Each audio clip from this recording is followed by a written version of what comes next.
Hi everyone, this is a brief lecture to introduce you to relational cultural theory.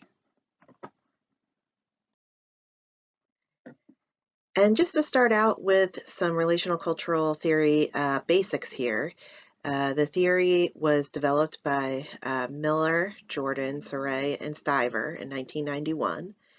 And it's an integrative approach that pulls together humanistic, multicultural, feminist, psychodynamic, and neuroscience ideas.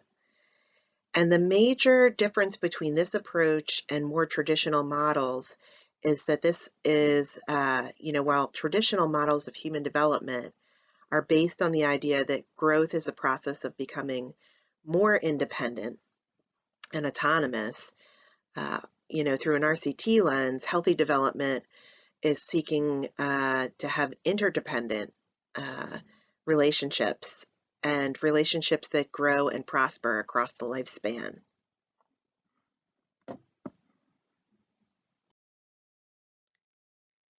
And so one of the foundational concepts is this idea that people grow through and towards relationships.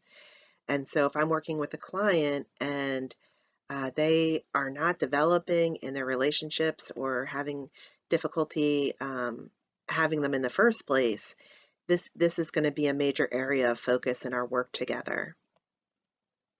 Because ultimately we want to move towards this idea of mutuality. So not two autonomous beings in a relationship, but two autonomous beings that are interdependent in a relationship. And so this means that we're going to be paying attention to culture, context, and also, the client's family of origin and their ability to engage in authenticity. And authenticity is a really important concept in this approach because the counselor has to be very vulnerable and has to have the ability to be really authentic and sincere and congruent with their client. We just talked about person-centered approaches. Here you can see some of that influence.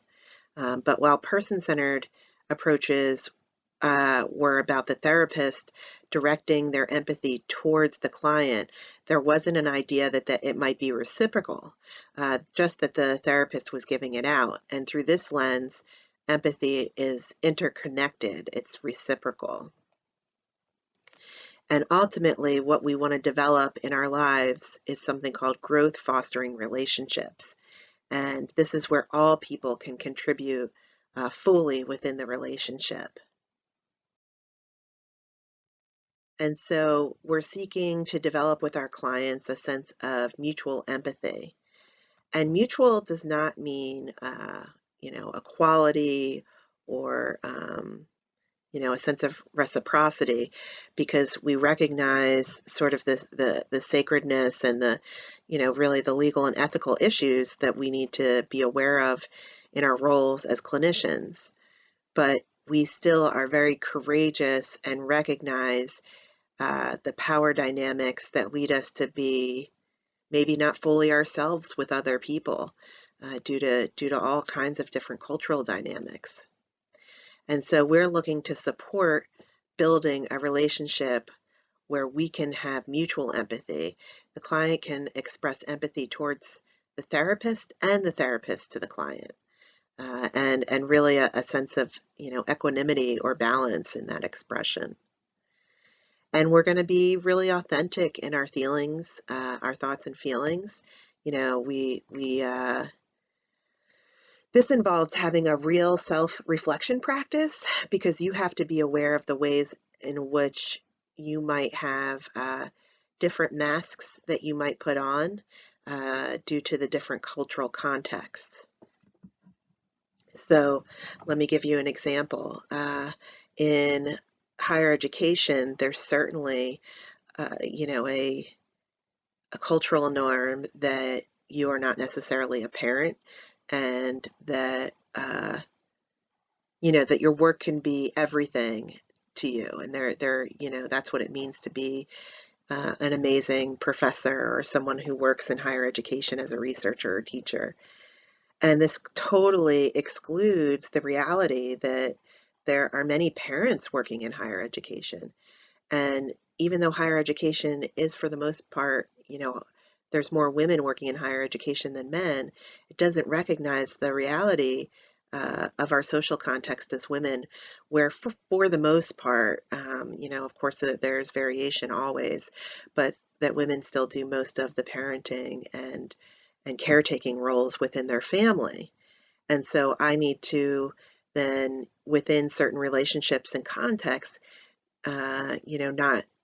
not share maybe that part of myself or hide that part of myself. Um, and so, you know, through RCT, we're trying to recognize the ways in which we've been, unspoken norms, if you will, around social and economic stratification and cultural connections with that, and how that keeps us from being authentic. And we know that we're in a growth fostering relationship when we have zest or energy. We have a sense of clarity. So we really feel like we know what's going on. We have a sense of worth. I really value who I am as a person when I'm in these relationships.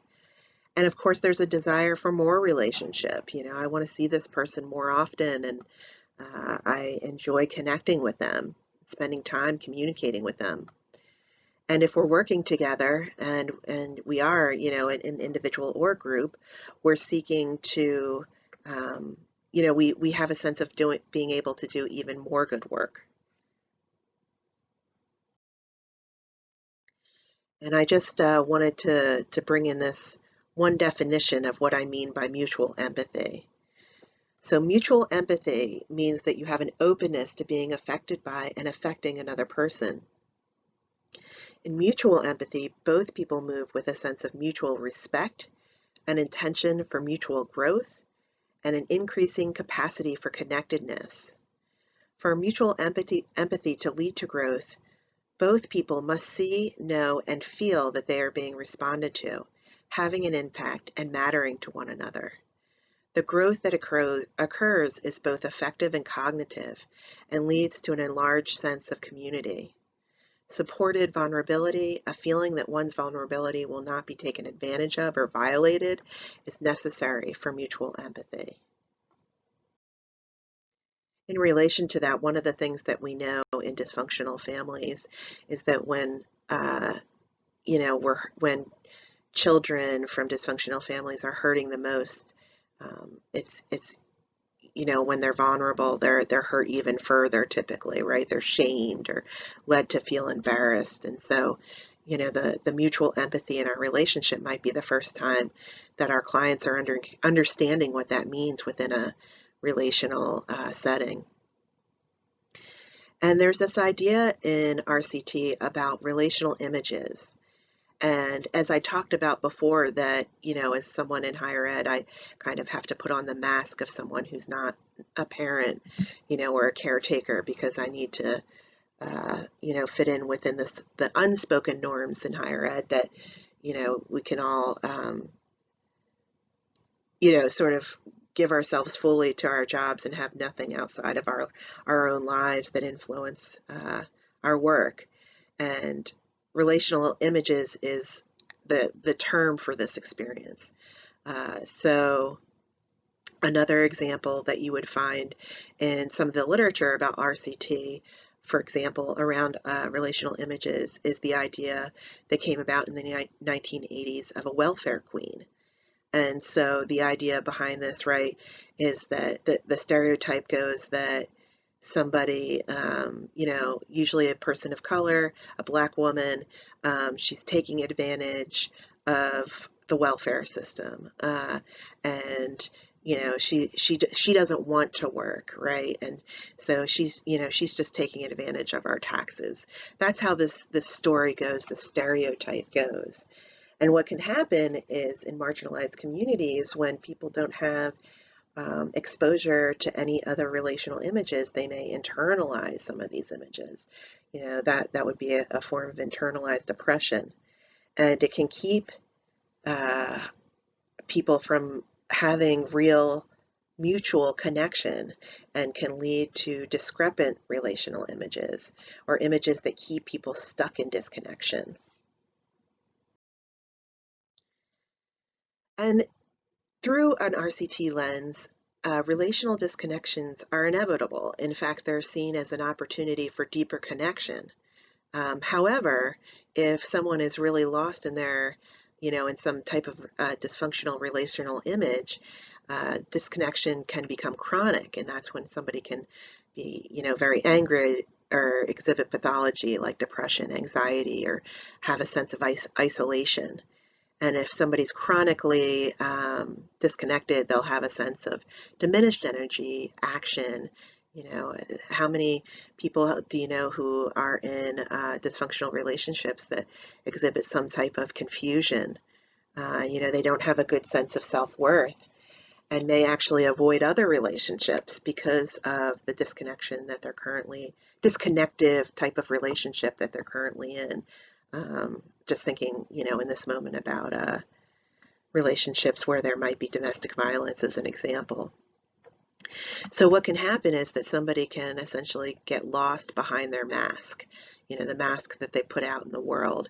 And this can lead to the central relational paradox, where they essentially forget who their true self is and can't really have that deep sense of connection as that we talked about with relation to the 5 good things that lead to the growth fostering relationships.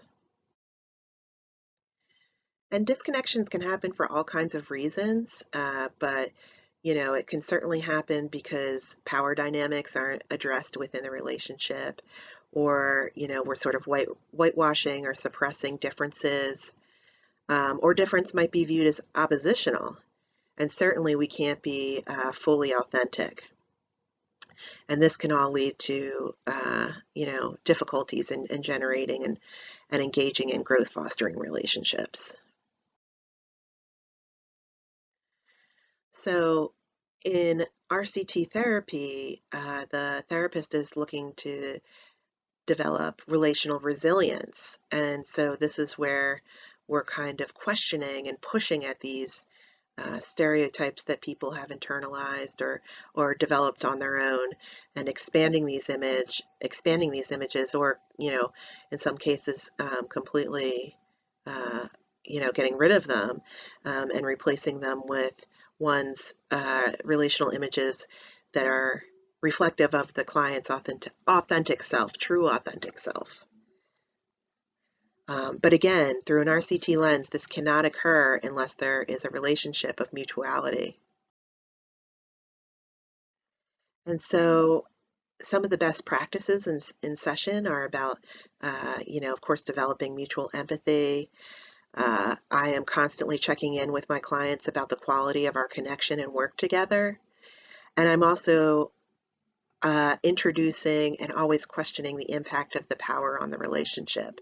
Does this person come from a cultural perspective where they might see me as the expert, whereas another client might see me as, wanting to have equity in our relationship? And so, I'm looking to develop what's called power with relationships, where I am honoring and recognizing the power of the client.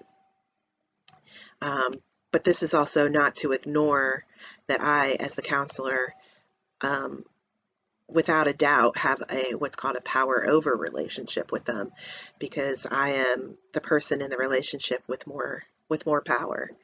And so in RCT, we're going to be practicing power with relationships that will hopefully then also develop in the client's life. We're going to explore with the client what has led to sources of disconnection for them and their influence of their relational images in their life. Of course, we're going to be mindful of the relational paradox. I'm just thinking of a college student that I once worked with, and she came to a group for substances, and she kind of always talked like a valley girl in a way, and